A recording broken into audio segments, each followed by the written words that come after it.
Today I'm going to show you how to replace a jacuzzi whirlpool bath 3-panel air control.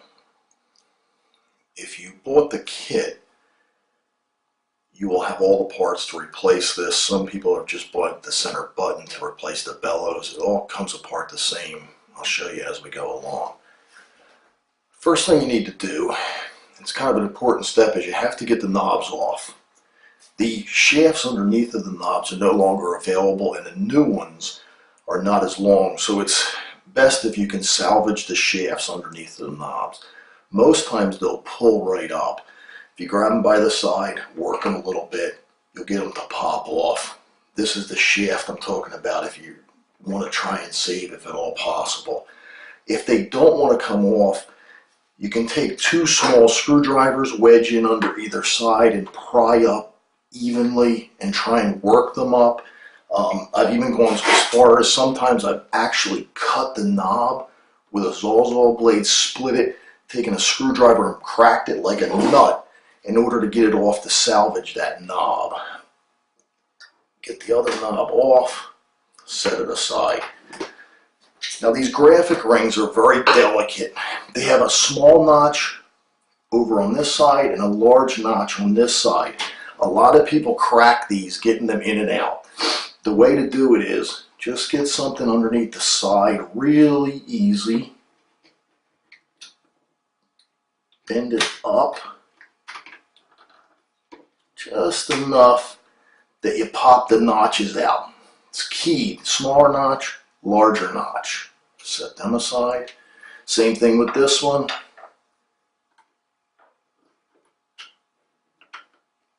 Delicate, bend the middle up till that notch clears and it can pop out. Set them aside. Now the actuator, this is referred to as the bezel. This is the button. The notches that are here, the small notch and the large notch, have their same notches are on the bezel. So the way you do that is you come down here very low so it can't be seen, push in, pull up to get the small notch out. Same thing on this side, push in, pull up to get it to clear the graphic ring. Pull that out. That's the bezel, the button, and this is the guide. The guide has a slot that goes in correlation with the notch inside the bezel. Set that aside, and then you have to do the same thing on the graphic ring for the whirlpool. Pop it up till it clears. Set it aside. Now, if you got the new kit, it's going to have a new plate just like this. You notice that there's notches here, there's stops, so that when the knob turns, it doesn't turn all the way around. It'll only go from that point to that point. So take note of which way those notches are facing on your tub, so when you put it back together, you can put the new plate in the same direction. And you have to remove the 6 screws to get the plate up.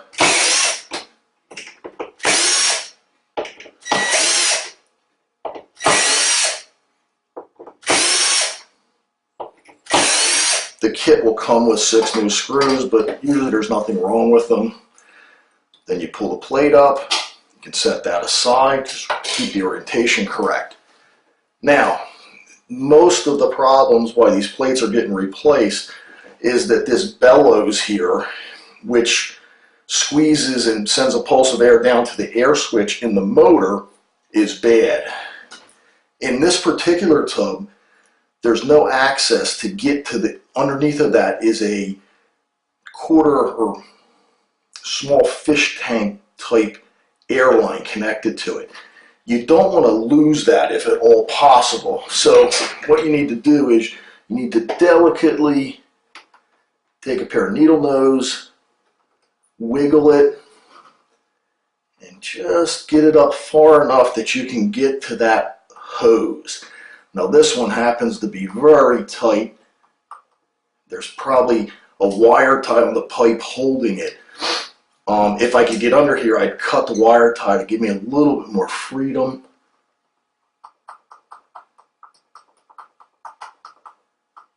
I usually try and get underneath of it and get my needle nose onto the hose so that I don't lose the hose.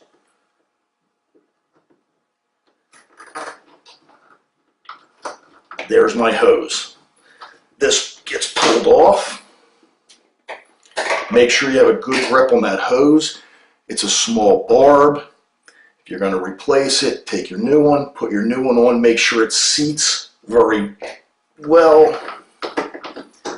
I usually grab the hose with a needle nose, give it a push. You can see the power was still on, that unit ran, and let it drop back in until it bottoms out. So now you've replaced the bellows. The kit will come with new air valves. These were the shafts I was talking about that you want to save at all costs. If something happens and you have to use these new valves, they will fit into the old valve, but the orientation isn't right and the shaft is not as long. The knobs don't fit as well. And that's why I'm saying try and salvage these at all costs. If you happen to break them, the way you take them apart is you just put a small screwdriver in there, pop off the retaining ring, pull out the barrel assembly. There's a bunch of O-rings. Try and keep them intact if you can. And that will drop back into this hole the same way that this one came out. But Jacuzzi supplier has they've glued these two pieces together, so you can no longer, you used to be able to turn this a quarter of a turn to reorient it. They're gluing them together. You can't split them anymore. So if you happen to break the shafts on the way out, I would suggest replacing both of these so that your orientation, instead of, what will happen is when the knob is pointing to the low, it'll actually be full on. When it's pointing to high, it will be full off.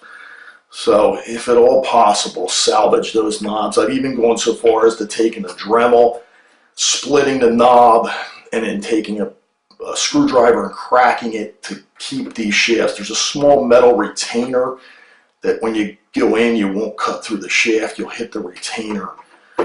So hopefully you were able to get it apart. You salvaged your shafts. Now we're going to put it back together. First thing that goes back on is your plate. It'll snap down. Remember your orientation of the clips.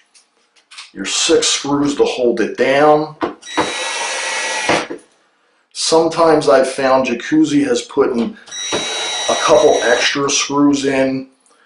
I think if they had a unit that the plate wasn't sitting down fully, they would add another screw. So if there was more than 6, just put them back in the same holes that they were.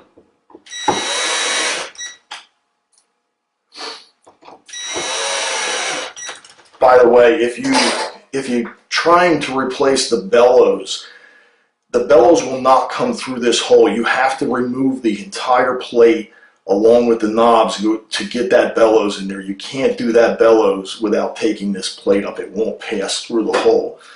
Once you get that back in place, the notch, the large notch matches with the large notch, matches with the small notch. Put the large notch in first, bend it just a little bit, push them in. We get many people that call and say that they received these and they were cracked. We check them before they leave. People crack them putting them in, so be very careful that you don't crack it. It doesn't take much, but you can't just push them in. You have to bend them a little bit to get that notch to set. I mean, I've broken them myself. They're very delicate, but pop them in. Your knobs can go back on. They're oriented. They have a little notch to one side. Make sure you line them up, and when the knob's in correctly, it should go from the full on to the full off bubble. Your other knob, full on, full off, it should stop. Now, you put your Whirlpool graphic ring back in, same way. Snap it in. Now, make sure when you do this Because this will go together either direction. Your small notch on your bezel is facing that direction to match the small notch. Your large notch is facing here. Make sure that your push on and off is directed into the tub, that your guide is in place, and this will go up and down. And what you do is you drop this in,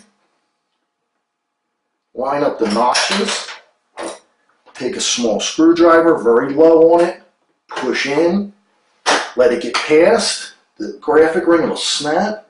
Same thing on that side, push in until it snaps, boom, you're done. Couple things to note, these tend to discolor.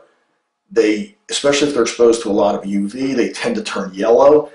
The plate should have always matched the color of the tub. This would be a white tub, white plate. This tub, though, if you look at it, the jets tend to yellow out. This was a yellow plate before it kind of went yellow before it was replaced. Push your on-off button. You should be all back up and working again. Project shouldn't take very long. I mean, I've done a lot of them, a little faster than most, but like I said, the two things that you really want to pay attention to is the graphic rings, that you don't snap them because they'll just crack if you don't get enough bend to get that in. It doesn't take much, just enough to get that notch to fit. Make sure that you push it on this to latch them in. Some guys just push them in and you'll bend the tabs off on the side. Then this comes popping out in a couple of months after it gets used a little bit. So be careful with that. And the other thing is, when you put the new bellows in, make sure you keep hold of that hose in case you can't get down. Sometimes you don't have access to rerun that hose. If, say, you did lose that hose, you could always, if you have access to the motor, go to the motor, disconnect the hose, pull it through, bring it to this side, feed it down, and just let the whole entire hose drop. Take a coat hanger or a fish of some sort and grab it and pull it back around, and that'll get you reconnected again, and then plug it back into the motor. That's about it for this video. Thanks for buying our parts. Good luck with your job.